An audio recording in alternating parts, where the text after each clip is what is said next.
علی نے اپنے کندھے پر رکھا ہے، دوسرے پائے کو بڑے بیٹے حضرت حسن نے اپنے کندھے پر رکھا ہے، تیسرے پائے کو حضرت حسین نے کندھے پر رکھا، چوتھا پایا دینے والا کوئی موجود نہیں۔ علی انتظار کرتے ہیں، اچانک ایک صحابی سامنے سے نظر آتے ہیں جن کا نام ہم سب جانتے ہیں، حضرت ابو ذر غفاری رضی اللہ تعالی عنہ۔ وہ وہاں پہنچ جاتے ہیں، علی کہتے ہیں کہ خدا نے تمہیں بھیجا ہے اور آج اللہ کے رسول کی لاڈلی بیٹی کا انتقال ہو گیا، تم ان کو کندھا دے دو۔ حضرت ابو ذر غفاری کندھا دیتے ہیں، یہ جنازہ اٹھ کر چلتا ہے۔ روایت کے اندر ہے وہ معصوم بچے رو رہے، وہ علی رو رہے، ابو ذر غفاری رو رہے۔ روایت کے اندر ہے کہ وہ جہاں قبر کو کھودا گیا تھا، اب اس قبر کے اندر فاطمہ کو رکھنا ہے۔ میری ماں بہنیں کان کھول کر سنیں، جب اس قبر کے اندر فاطمہ کو رکھنا ہوتا ہے، حسن اور حسین جو معصوم بچے اپنی ماں کو جب قبر میں رکھنے جاتے ہیں تو بے چین ہو کر تڑپنے لگتے ہیں جیسے کوئی مچھلی بغیر پانی کے تڑپتی ہے۔ حضرت علی کی آنکھوں سے آنسو جاری ہے، داڑھی مبارک تر ہو گئی ہے، کپڑا مبارک تر ہو چکا،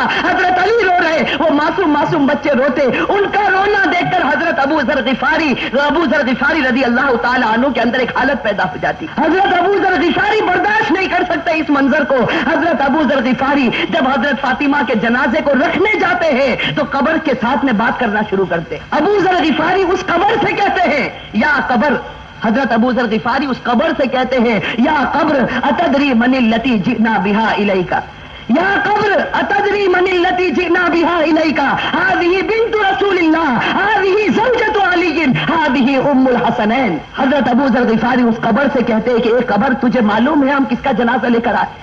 اس لیے کہ حضرت ابو ذر غفاری سے برداشت نہیں ہوتا، وہ معصوم بچے روتے ہیں، وہ علی جیسا بہادر آج اپنی آنکھوں سے آنسو بہاتا ہے، تو حضرت ابو ذر غفاری اس قبر سے کہتے ہیں، یا قبر، اے قبر، تجھے معلوم ہے ہم کس کا جنازہ تیرے اندر رکھتے ہیں؟ یہ اس کا جنازہ ہے جس کو اللہ کے رسول کی بیٹی کہا جاتا، یہ اس کا جنازہ ہے جس کو علی کی بیوی کہا جاتا، یہ اس کا جنازہ ہے جس کو حسن اور حسین کی ماں کہا جاتا۔ روایت کے اندر ہے کہ ابو ذر غفاری جنازے کو رکھتے، یہ جملہ کہتے ہیں، قبر کے اندر سے آواز آتی، قبر کے اندر سے آواز آتی، یا ابا ذر، اے ابو ذر، ھذا لیس بیت نسب ولا حسب، کہ ابو ذر یہاں خاندان مت گناؤ، یہاں خاندان اور رشتے مت گناؤ، یہاں تو یہ بتاؤ اچھے عمل کر کے کون آیا اور برے عمل کر کے کون آیا۔ میرے بھائیوں، یہ جو جملہ قبر کے اندر سے نکلا تھا، یہ فاطمہ کے لیے نہیں نکلا تھا، یہ فاطمہ کے لیے نہیں نکلا تھا۔ حضرت فاطمہ بخشائی خدا کی بندی ہے، ہمارے نبی نے بشارت دی ہے کہ وہ جنتی ہے، لیکن یہ جملہ ہمارے لیے، ہماری ماں بہنوں کے لیے نکلا تھا کہ جب قبر کے سامنے تمہارا جنازہ آ گیا، اب یہ مت بتاؤ تمہارے پاس بنگلہ تھا یا گاڑی تھی، تم کون سے خاندان سے تعلق رکھتے تھے، تم کس زمین پر رہتے تھے، اب خدا کو کوئی پرواہ نہیں۔ اب تو یہ بتاؤ خدا کے رسول کو مان کر آئے ہو یا نافرمانی کر کے آئے ہو؟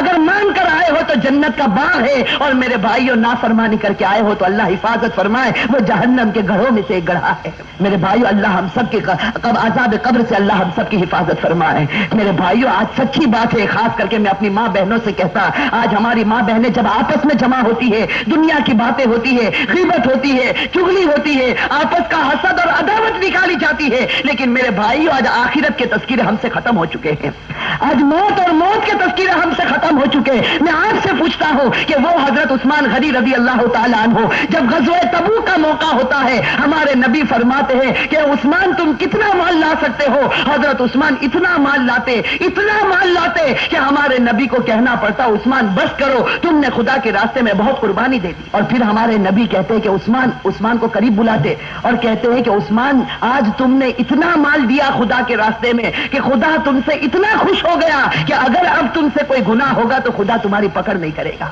میرے بھائیوں، کیسا سرٹیفکیٹ حضرت عثمان غنی رضی اللہ تعالیٰ عنہ کو ملتا ہے، خلیفۃ المسلمین جو بنے۔ حضرت عثمان غنی رضی اللہ تعالیٰ عنہ کو اللہ کے رسول کی طرف سے سرٹیفکیٹ ملا، عثمان اگر تیرے سے کوئی گناہ ہو جائے گا خدا تیری پکڑ نہیں کرے گا، تو نے اسلام کے واسطے بڑی بڑی قربانیاں دی۔ لیکن میرے بھائیوں، ذرا حضرت عثمان کی تاریخ کو اٹھا کر دیکھیں، یہی حضرت عثمان جب مسلمانوں کے امیر بنتے ہیں، مسلمانوں کے خلیفہ بنتے ہیں، روایت کے اندر ہے حضرت سعید ابن عامر رضی اللہ تعالیٰ عنہ فرماتے ہیں کہ رات کا وقت ہوتا ہے، یہ امیر المؤمنین عثمان غنی رضی اللہ تعالیٰ عنہ قبرستان چلے جاتے ہیں، رات کا وقت ہے، سناٹا ہے، حضرت عثمان غنی رضی اللہ تعالیٰ عنہ قبرستان چلے جاتے، اور روایت میں ہے کہ قبر کے پاس جا کر اتنا روتے تھے قبرستان میں جا کر، حتی تبل لحیتہ، یہاں تک کہ ان کی داڑھی مبارک تر ہو جاتی تھی۔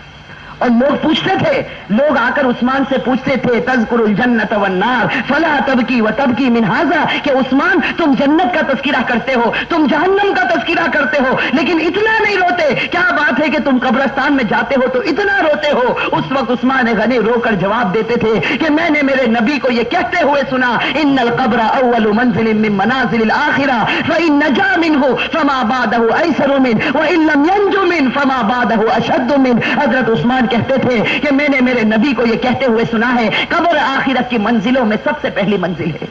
میری ماں بہنیں، میرے بھائیوں، اس کو سوچو، قبر کی منزل آخرت کی منزلوں میں سب سے پہلی منزل ہے۔ عثمان غنی نے نبی کا فرمان سنا دیا، جو اس منزل میں کامیاب ہو گیا وہ سب منزلوں میں کامیاب ہو گیا، اور اللہ نہ کرے میرے بھائیوں، اللہ نہ کرے جو اس منزل میں پکڑا گیا وہ سب منزلوں میں پکڑاتا جائے گا۔ میرے بھائیو، اللہ ہم سب کی حفاظت فرمائے۔ میرے بھائیو سوچو، ایک دن ہمیں بھی مرنا ہے، ہمیں خدا کے پاس جانا ہے۔ میں میرے جوانوں سے کہتا ہوں کہ ایک ارادہ کرو، دیکھو ایک پکا سچا ارادہ کرو کہ اللہ ہم سب کو گناہوں سے بچا دے۔ میرے بھائیو ارادہ کرتے یا نہیں کرتے؟ ایک پکا سچا ذرا زور سے انشاءاللہ اپنی زبان سے نکالو۔ میرے بھائیو ایک پکا ارادہ کرو کہ اللہ ہم سے سارے گناہ چھڑا دے۔ اور میرے بھائیو سچی پکی توبہ اللہ کے سامنے کرو۔ روایت کے اندر آتا ہے جو خدا کے سامنے روتا ہے، ایک آنسو نکالتا ہے، اللہ تعالیٰ اس کی مغفرت کر دیتے ہیں۔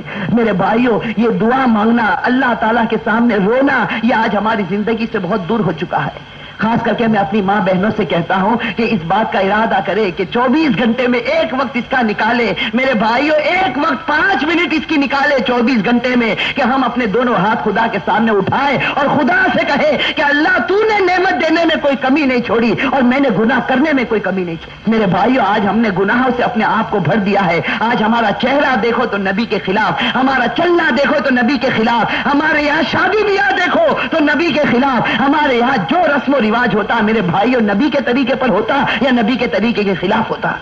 آج میرے بھائیوں اللہ تعالی ہم سب کو عمل کی توفیق نصیب فرمائے۔ خیر وقت بھی زیادہ ہو چکا، میں اپنی بات کو ختم کروں اور ساتھ ساتھ میں آپ کو اس بات کی مبارکبادی پیش کروں کہ آپ لوگوں نے 3 دن تک اللہ اور اللہ کے رسول صلی اللہ علیہ وسلم کی باتوں کو سنا۔ میرے بھائیوں یہ تھوڑی دیر کے لیے ہم جمع ہو گئے 3 دن، ہو سکتا ہے اس 3 دن کی برکت سے خدا ہم سب کو جنت نصیب کر دے گا۔ اور میرے بھائیوں میں اپنی طرف سے نہیں کہتا، میری بات تو غلط ہو سکتی، آپ کی بات غلط ہو سکتی، لیکن ہمارے نبی سرکار دو عالم صلی اللہ علیہ وسلم کا ایک حرف بھی غلط نہیں ہو سکتا۔ ہمارے نبی نے فرمایا قیامت کے میدان میں کچھ لوگ ایسے ہوں گے یرفعوا علی منابر من نور، جن کو نور کے منبروں پر بٹھایا جائے گا۔ ہمارے نبی نے فرمایا قیامت کے میدان میں کچھ لوگ ایسے ہوں گے یرفعوا علی منابر من نور، جن کو نور کے منبروں پر بٹھایا جائے گا۔ اور مسلم شریف کے اندر ہے یرفعوا علی منابر من لؤلؤ، جن کو موتیوں کے منبروں پر بٹھایا جائے گا۔ صحابہ کرام نے پوچھا تھا کہ اللہ کے رسول وہ کون لوگ ہوں گے جن کو قیامت کے اتنے سخت میدان میں نور کے منبر پر بٹھایا جائے؟ وہ کون مبارک لوگ ہوں گے جن کو موتیوں کے منبر پر بٹھایا جائے؟ اللہ کے رسول نے فرمایا یہ وہ لوگ ہوں گے جو اللہ اور اللہ کے رسول کی باتوں کو سننے اور ان کی محبت میں ایک جگہ جمع ہو گئے ہوں گے۔ تو میرے بھائیو آج ہمارا یہاں جمع ہو جانا، جیسے خدا نے ہم کو 3 دن یہاں جمع کیا، دعا کرے کہ اللہ ہم سب کو جنت الفردوس میں جمع فرمائے۔ میں اپنی ماں بہنوں سے بھی کہتا ہوں کہ اپنے گھر کے کام کاج کے ساتھ ساتھ، اپنے شوہر کے حقوق کو ادا کرنے کے ساتھ ساتھ اور اپنے بچوں کی صحیح تربیت کرنے کے ساتھ ساتھ میں اپنی ماں بہنوں سے کہتا ہوں کہ وہ بھی نمازوں کو برابر پابندی کے ساتھ، اطمینان کے ساتھ وقت پر ادا کرے اور خدا سے دعا کرے۔ اور خاص کر کے میں اپنی ماں بہنوں سے کہتا ہوں کہ آج ہماری اولاد کے بننے کا جو ذریعہ ہے وہ ماں ہے۔ ماں کی گود اس کا پہلا مدرسہ ہے۔ بچہ اپنی ماں کو دیکھتا، ماں کو مصلی پر دیکھے گا تو بچہ کیا کرے گا؟ میرے بھائیوں بچہ کیا کرے گا؟ اس کو معلوم نہیں خدا کون، نبی کون، لیکن مصلی بچھا کر وہ بھی نماز پڑھنے لگتا، چاہے اس کو نماز آئے نہ آئے۔ وہ ماں جب سجدے میں جاتی بچہ بھی سجدے میں جاتا، ماں جب رکوع میں جاتی بچہ بھی رکوع میں جاتا۔ اور میرے بھائیوں معاف فرمائے، ماں جب ٹی وی کے سامنے بیٹھتی بچہ بھی ٹی وی کے سامنے بیٹھتا۔ ماں جب اپنی منہ سے گالی بکتی ہے اور لوگوں کی غیبت کرتی ہے، یہ بچہ بھی مستقبل میں غیبت کرے گا۔ میرے بھائی ہوتا نہیں ہوتا؟ پھر یہی چھوٹا بچہ جب بڑا بن جاتا اور آوارہ بن جاتا تو ماں باپ بڑے پریشان۔ آپ نے دیکھا ہوگا ماں باپ بڑے پریشان کہ بچہ آوارہ ہو گیا، اور پھر تلاش میں رہتے کہ کوئی ایسی تعویذ مل جاوے جو میرے بچے کو پلا دوں تو ہدایت پر آ جائے۔ میں کہتا ہوں کہ بچے کو تعویذ بعد میں پلانا، پہلے رسول کی تعویذ خود پہن لیتے۔ پہلے ماں باپ خود رسول کی تعویذ پہن لیتے، اگر رسول کے طریقے پر ہوتے تو اولاد ان کو نبی کے طریقے پر نظر آتی. آج ہم یہودیوں کے طریقے پر گئے تو ہماری اولاد بھی ہمیں آوارہ نظر آنے لگی. میرے بھائیوں تو خیر ارادہ کرو، بات پھر لمبی ہو جائے گی. اللہ تعالی ہم سب کو عمل کرنے کی توفیق نصیب فرمائے. دعا کر لیجئے، درود شریف پڑھ لیجئے.